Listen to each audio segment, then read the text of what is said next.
یہ توفیق کی بات ہے، اللہ کا بڑا کرم ہو گیا کہ اللہ نے ہمیں یہاں پہ بیٹھنے کی توفیق عطا فرمائی۔ نصیب والے ہوتے ہیں، سمجھ میں آ رہا ہے نا، محبوب کے محفل کو محبوب ہی سجاتے ہیں، آتے ہیں وہی جن کو سرکار بلاتے ہیں۔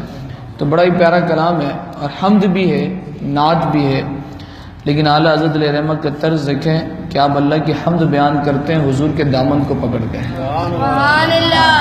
ایک ہاتھ میں حضور کا دامن ہوتا ہے، پھر اللہ کی حمد بیان کرتے ہیں، ایسی آپ حمد بھی بیان نہیں کرتے ہیں۔ تو بڑا ہی پیارا کلام ہے، انشاءاللہ پڑھیں گے، بڑا سرور آئے گا۔ وہی رب ہے جس نے تجھ کو ہمتن کرم بنایا، وہی رب ہے جس نے تجھ کو ہمتن کرم بنایا، ہمیں بھیک مانگنے کو، ہمیں بھیک مانگنے کو تیرا آستا بتایا، تجھے حمد ہے خدا یا تجھے حمد ہے خدا یا تجھے حمد ہے خدا یا تجھے حمد ہے خدا یا تجھے حمد ہے خدا یا تم ہی حاکم برایا، تم ہی قاسم عطایا۔ اعلیٰ حضرت فرما رہے ہیں یا رسول اللہ، اللہ تبارک و تعالیٰ نے آپ کو پوری مخلوق کا حاکم بنایا ہے، اور فرمایا کیا؟ تم ہی قاسم عطایا۔ یا رسول اللہ، ہر نعمتیں آپ ہی بانٹنے والے ہیں، اور رش کس کے پاس لگا ہوتا ہے؟ ہاں، رش کس کے پاس لگا ہوتا ہے؟ اسی کے پاس لگا ہوتا ہے جو بانٹ رہا ہوتا ہے، جو بانٹ رہا ہوتا ہے اس کے پاس لگا ہوتا ہے۔ مالک کا کام ہوتا ہے تنخواہ دے دینا، HR میں ڈال دینا، HR میں دے دینا، HR کے پاس رش لگا ہوتا ہے، HR سپروائزر مینیجر یہ بانٹ رہے ہوتے ہیں۔ کوئی بوس سے تو نہیں پکڑتا نا کہ بھائی بوس لا تنخواہ دے، نہیں، سارے دروازے کس کے دروازے میں رش لگا ہوتا ہے؟ مینیجر کے دروازے میں، سپروائزر کے دروازے میں۔ اللہ تبارک و تعالیٰ نے ساری نعمتیں آقا علیہ الصلوۃ والسلام کو عطا کر دی ہے۔ اب جو بانٹنے والے وہ کون ہے؟ حضور علیہ الصلوۃ والسلام۔ اب حضور کی مرضی ہے، حضور جس کو دیں، آقا علیہ الصلوۃ والسلام جس کو دیں اور جس کو نہ دیں۔ تو اعلیٰ حضرت کیا فرماتے ہیں؟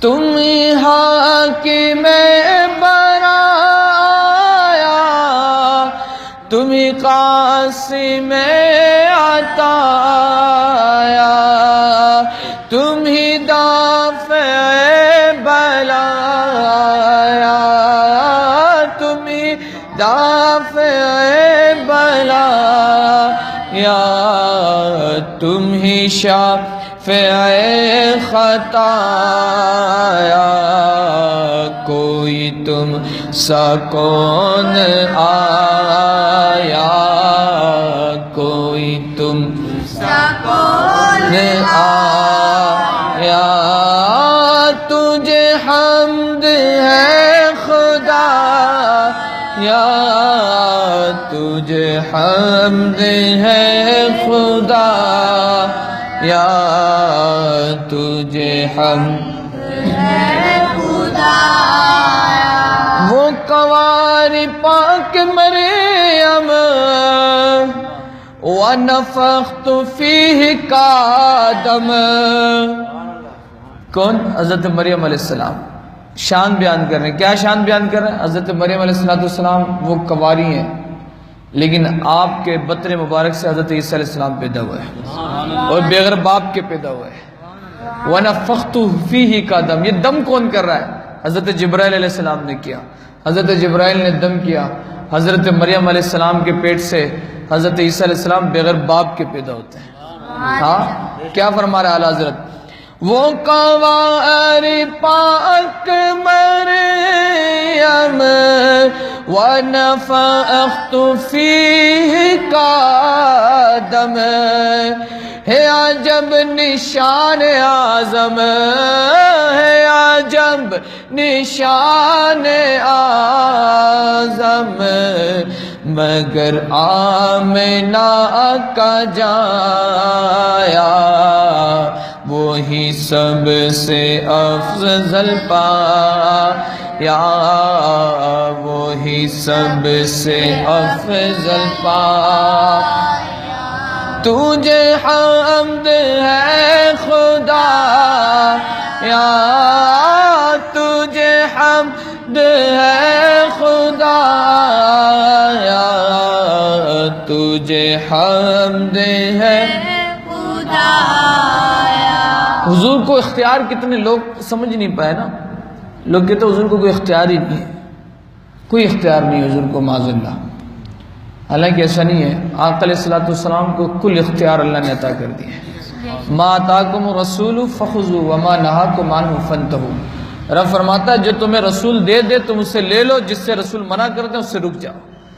آقا علیہ السلام کے بارگاہ میں ایک صحابی آتے ہیں, یا رسول اللہ صلی اللہ علیہ وسلم رمضان کے روزے کی حالت میں مجھ سے گناہ ہو گیا. کیا ہو گیا؟ مجھ سے گناہ ہو گیا. حضور نے فرمایا کیا گناہ ہو گیا؟ فرمایا یا رسول اللہ روزے کی حالت میں اپنے بیوی کے قریب چلے گیا. بیوی کے قریب جانے کا مقصد یعنی روزہ ٹوٹ گیا, کفارہ لازم آ گیا, کفارہ واجب ہو گیا. اب روزے کا کفارہ کیا ہے؟ روزے کا کفارہ یہ ہے کہ 60 دن کے روزے رکھے جائیں دوبارہ. یہ نہیں تو دوسرا کفارہ یہ کہ 60 لوگوں کو کھانا کھلایا جائے. وہ صحابی جب حضور علیہ السلام کی اس بات کو سنتے ہیں نا, فرماتے یا رسول اللہ صلی اللہ علیہ وسلم ایک روزہ میں مسئلہ ہو گیا, اب 60 روزے کیسے رکھوں گا, میں نہیں رکھ سکتا. حضور نے فرمایا ایسا کر کے 60 مسکینوں کو کھانا کھلا دے. تو صحابی عرض کرتے ہیں یا رسول اللہ صلی اللہ علیہ وسلم میں 60 مسکینوں کو بھی کھانا نہیں کھلا سکتا, مجھ سے بڑا تو غریب ہی کوئی نہیں ہے. مفتی کے پاس کوئی آئے نا, کوئی بندہ ایسا سب بات کرے, سوال کرے, مفتی کا کام ہوتا ہے جواب دے دینا. مفتی صاحب نے جواب دے دیا, بس آگے اس کی گزارشات سننے کا نہیں ہوتا ہے کہ بھائی میں تیرے لیے کوئی دوسرا راستہ نکال سکتا ہوں. نہیں, مفتی کو یہ اختیار نہیں ہے. لیکن میرے آقا مفتی نہیں تھے, میرے آقا علیہ السلام مالک تھے. کون تھے؟ مالک. اور مالک کو اختیار ہوتا ہے وہ جو چاہے مرضی کرے. اللہ نے حضور کو کیا بنا کے بھیجا؟ مالک الملک بنا کے بھیجا, جس کو جو چاہے عطا کر دے, جس سے جو چاہے لے لیں. آقا علیہ السلام نے جب اس صحابی کی بات سنی نا تو حضور نے فرمایا ایسا کر تو بیٹھ جا تھوڑی دیر. وہ صحابی فرماتے میں تھوڑی دیر بیٹھ گیا. بیٹھنے کے بعد ایک صحابی آئے, آقا علیہ السلام کی بارگاہ اقدس میں کچھ کھجور گفٹ کر کے, حضور کی بارگاہ میں کچھ کھجوریں گفٹ کی. آقا علیہ السلام کو کچھ کھجوریں عطا کی. آقا علیہ السلام نے اس کھجور کا ٹوکرا لیا, اس ٹوکری کو لے کر آپ نے اس صحابی کو بلایا اور فرمایا ادھر آؤ. وہ صحابی حضور کے بارگاہ میں آئے. آقا علیہ السلام نے وہ ٹوکری اس صحابی کو عطا کر دیا. کیا عطا کر دیا. حضور علیہ السلام نے عطا کر کے فرمایا اے صحابی ایسا کرو, جاؤ اس کو مدینے کے غریبوں میں تقسیم کر دو. مدینے کے غریبوں میں تقسیم کر دو, تمہارا کفارہ ادا ہو جائے گا. قرآن تو کفارے کی یہ قسم تو نہیں بتاتا کہ کھجور تقسیم کر دو. قرآن نے تو یہ بتایا کہ بھائی مسکینوں کو کھانا کھلاؤ, 60 مسکینوں کو روزے رکھو, غلام آزاد کرو. قرآن نے تو یہ تقسیم نہیں کی. لیکن یہ مالک ہے نا حضور. حضور کون ہے؟ بولے سارے مل. حضور کون ہے؟ حضور مالک ہے, اور مالک کو سارا اختیار ہوتا ہے. صحابی سے کہنے لگے میرے آقا علیہ السلام کے جاؤ مدینے کے غرباء میں یہ کھجور تقسیم کر دو, اللہ تمہارا قسم کا کفارہ ادا ہو جائے گا. وہ صحابی کیا فرماتے ہیں یا رسول اللہ صلی اللہ علیہ وسلم مدینے کے ایک پہاڑ سے لے کر دوسرے پہاڑ تک میرے سے زیادہ غریب ہی کوئی نہیں ہے. کیا میرے سے زیادہ بھی غریب ہی نہیں ہے. حضور علیہ السلام مسکرائے اور فرمایا صحابی ایسا کر, جا خود بھی کھا, اپنے گھر والوں کو بھی کھلا, اللہ تبارک و تعالیٰ تیرا کفارہ اسی میں ادا فرما دے. یہی تیرا کفارہ ہے, جا خود بھی کھا اور دوسرے کو بھی کھلا. میں پوچھنا چاہتا ہوں کوئی مفتی ایسا کر سکتا ہے؟ کوئی پیر ایسا کر سکتا ہے؟ بالکل نہیں کر سکتا. لیکن حضور علیہ السلام سب کر سکتے ہیں. حضور جو چاہے کر سکتے ہیں. کیونکہ حضور علیہ السلام مالک الملک ہیں. یہی اعلیٰ حضرت فرما رہے کہ ہے عجب نشان اعظم مگر آمنہ کا جایا، وہی سب سے افضل پایا، وہی سب سے افضل پایا۔ یہی بول سدر والے چمن جہاں کے تھالے۔ حضرت جبرائیل دم کر رہے ہیں نا حضرت مریم کو، لیکن اب حضرت جبرائیل کیا کہہ رہے ہیں؟ یہی اعلیٰ حضرت فرما رہے ہیں یہی بولے سدرہ والے، یعنی جبرائیل کہہ رہے ہیں کہ چمن جہاں کے تھالے، یعنی سارے ہم نے تھالے کیا کیا؟ سبھی میں نے چھان ڈالے، سبھی کو میں نے چھان دیا، لیکن کیا ہوا؟ تیرے پائے کا نہ پایا، تجھے یک نے یک بنایا۔ اعلیٰ حضرت فرماتے ہیں یہی بول سدرہ والے چمن جہاں کے تھالے، سبھی میں نے چھان ڈالے، سبھی میں نے چھان ڈالے، سبھی میں نے چھان ڈالے، تیرے پائے کا نہ پایا، تیرے پائے کا نہ پایا، تجھے یک نے یک بنا یا، تجھے یک نے یک بنا یا، تجھے یک نے یک بنایا، تجھے حمد ہے خدایا، تجھے حمد ہے خدا۔ ارے او خدا کے بندو کوئی میرے دل کو ڈھونڈو۔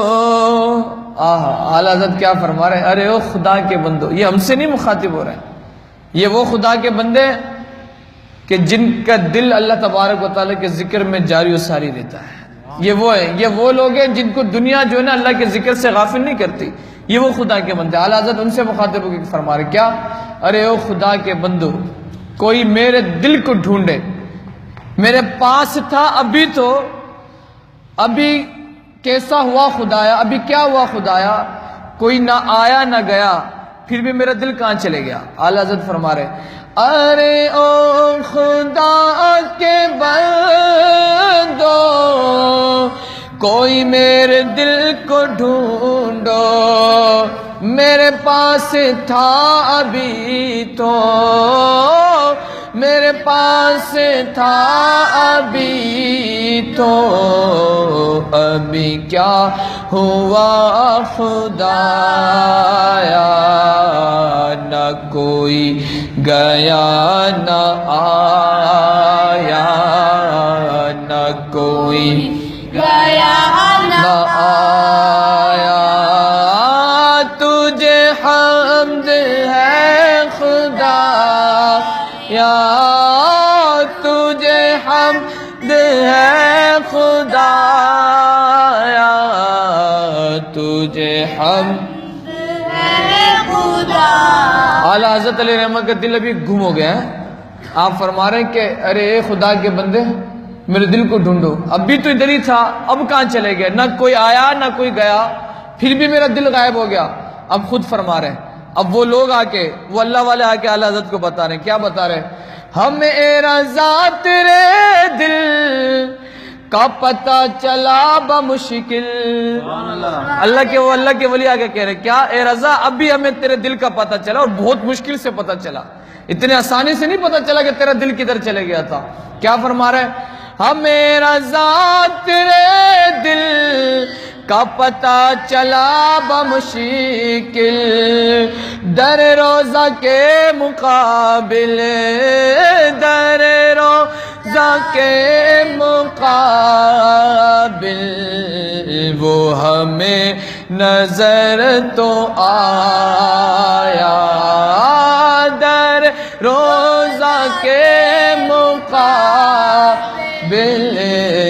وہ ہمیں نظر آیا، یہ نہ پوچھ کیسا پایا۔ کیا فرما رہا ہے؟ یہ نہ پوچھ کیسا پایا۔ یہ تو پتہ چل گیا دل حضور کے روضے کے آگے آقا علیہ السلام کی بارگاہ میں دل موجود ہے، حضور علیہ السلام کے روضے کے پاس ہے، لیکن وہ دل ہے کیسا یہ نہ پوچھ، کیوں یہ نہیں بتا سکتے۔ اعلیٰ حضرت کیا فرما رہے ہیں؟